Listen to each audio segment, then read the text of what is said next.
अपन माई के खाके क्रिया अपन माई के खाके क्रिया। धूम रिकॉर्डिंग स्टूडियो राजा सुनवरसा थाना चौक। अपन माई के खाके क्रिया अपन माई के खाके क्रिया।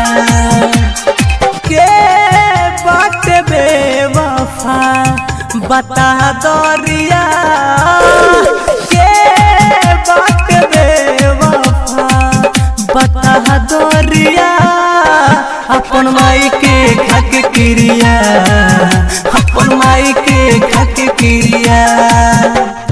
के बात बेवफा बता दरिया के बात बेवफा बता दरिया अपन माई के खाके क्रिया अपन माई के खाके क्रिया।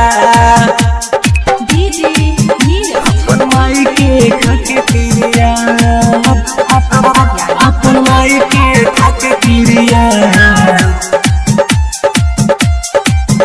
अपन माई के खाके क्रिया। कही के बाबू सोना ढेर तू कैलू चोना हमरा से क्रिया खैलू कबो ना दूर होना।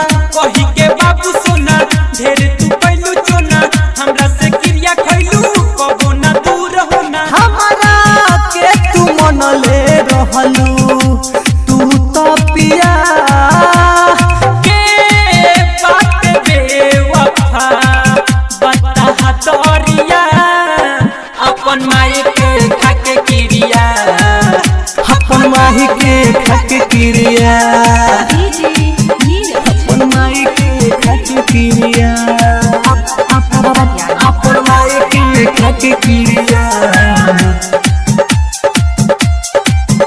अपन माई के खाके क्रिया। दिहलू तुला कमारी अक्षर से दूर टारी प्रकाश राज कबो